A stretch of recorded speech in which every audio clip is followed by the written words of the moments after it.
Welcome back to another one of the No More Mr. Nice Guy episodes. We're doing episode 27 today. Let's take a look at masculinity. Um, don't know if you can hear me properly, but it's raining at the moment. It's making quite a bit of noise here. Um, but yeah, we're going to look at masculinity, basically being disconnected from masculinity. Um, Impacts thereof and how it's going. Let's jump into it.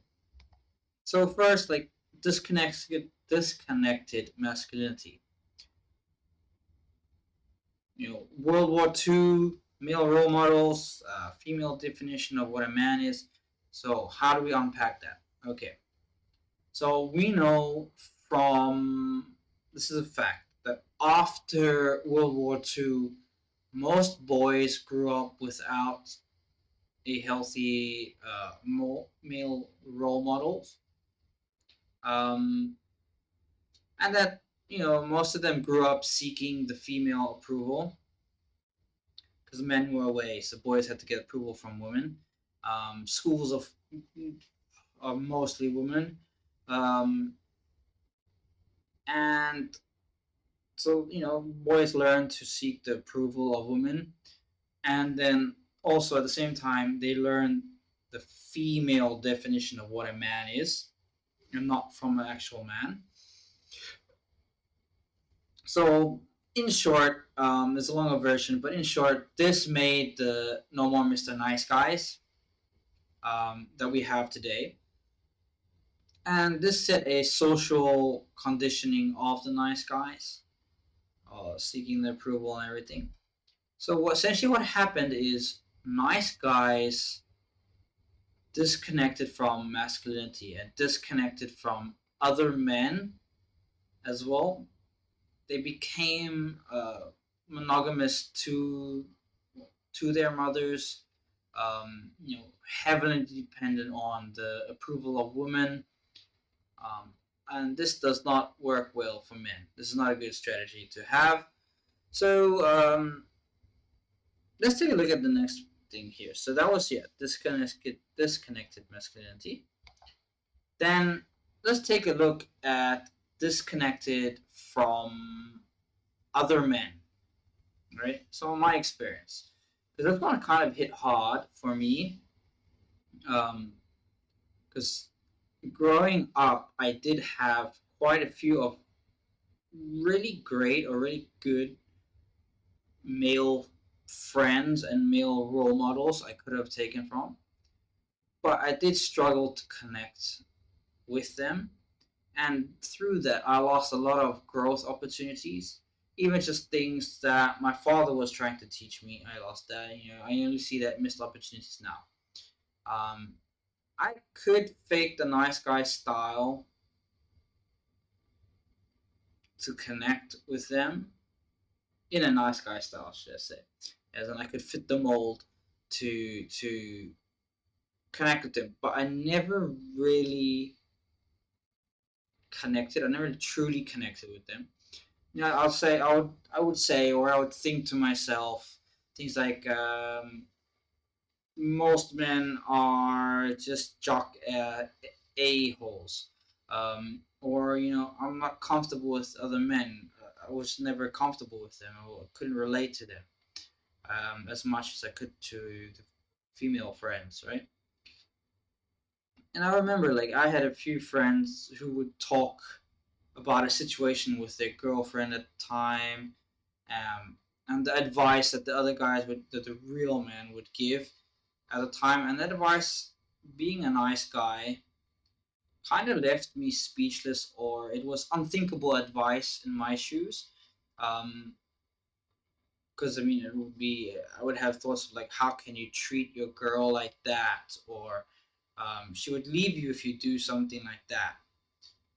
But I was proved wrong. Most of these guys were the guys who all the women wanted.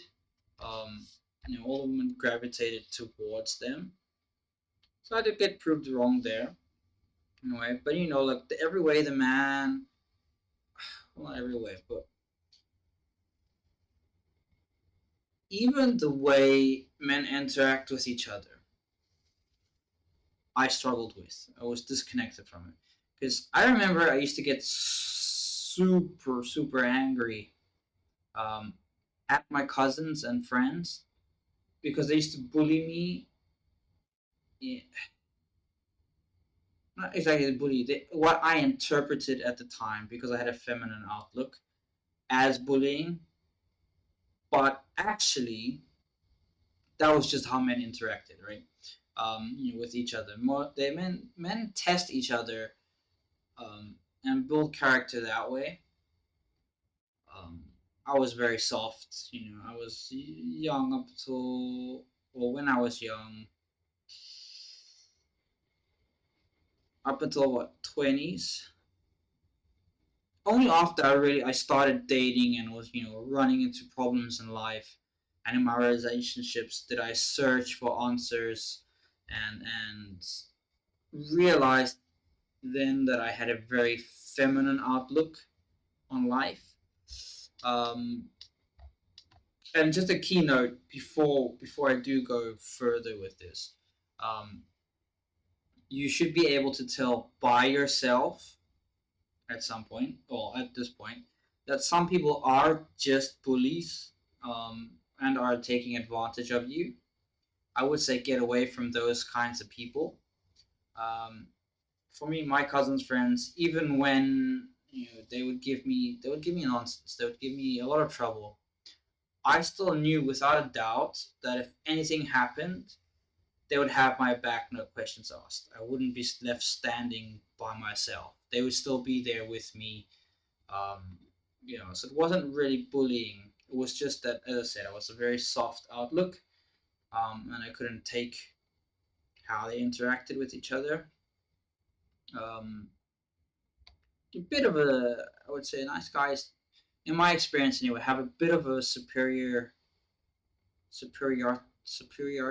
complex in the sense of um, I'm not like other guys, right? You have that, which is kind of like I love better. Well, we'll get into that later.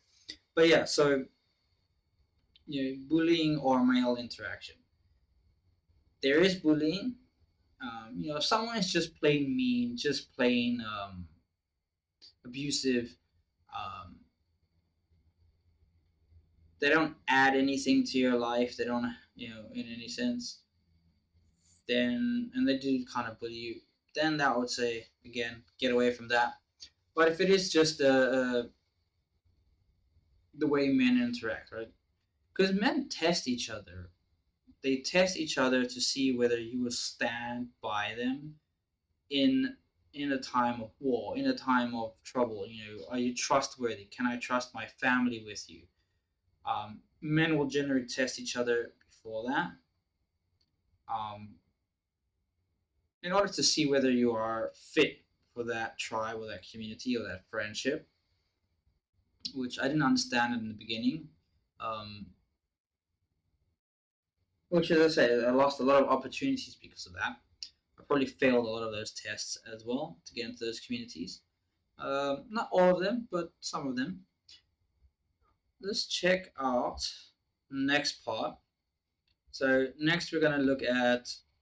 Oh yeah.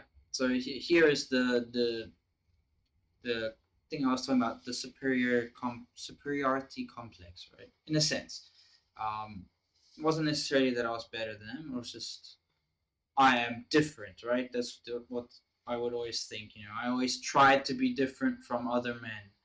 Um, I tried to be attentive to a woman's needs. I've always tried to showcase myself as understanding, compassionate towards a woman's needs, and ready to help them with their needs, um, which was really stupid and gullible. But with money, with time, with support, with anything that the woman might need, in the hope that she sees me. Well, I think the term is white knighting. Essentially, I was just doing that, white knighting. Um, yes, yeah, essentially white knighting. So, then a better lover. I believed I was a better lover, right? I would care more, listen more or listen better, be there for them, never controlling or manipulating them. I would put them first, make them a priority above everything else. Um, don't do that. So that actually has a negative outcome, putting them above, making them the priority. Your mission should be the priority, and then them. But anyway, um, this shouldn't be your first priority. So and this kept me from allowing myself to connect. Instead of just taking a back seat and not judging and not having this I'm different outlook, and actually like listening and connecting with them, I could have learned a lot from them, the other men in my life.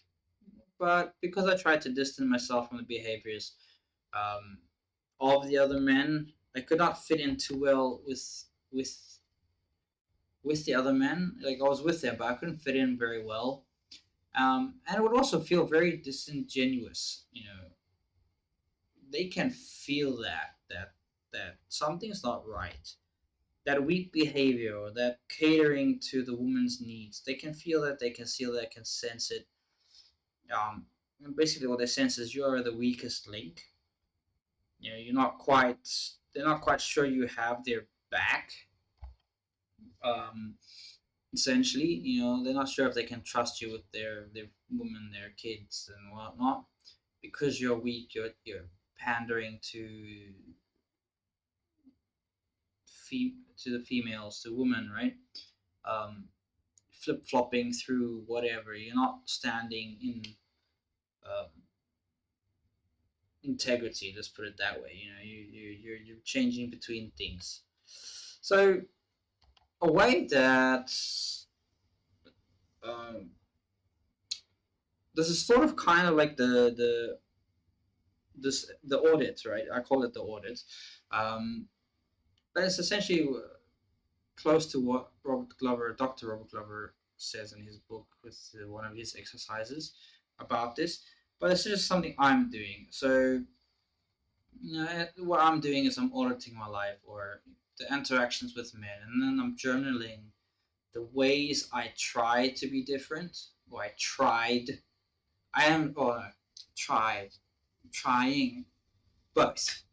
It's past, present, and future at the moment. I still finding myself trying to be different from other men in certain settings. So it's a journaling process. I'm going through it. Um, so I'll journal. Okay, how am I trying to be different? And then another exercise you can do is like, with me trying to be different, is this getting in the way of really connecting with other men? If I'm trying to be the guy that is a better lover, you know, okay, so that's one way I'm trying to be different. Now, is it benefiting me? How does it stop me from really connecting with other men? Um, it's stopping me because I'm looking at myself from someone better than them, right? So I'm not willing to take their view or go down to their, I might say go down to it, but to have to become humble enough to learn from them or to see what they have to offer, right? In a sense. Um, that's it for this one. Or just yeah. So that's just my experience. I might do a bit more in depth in the next one of how I've been disconnected and something one of my students said to me.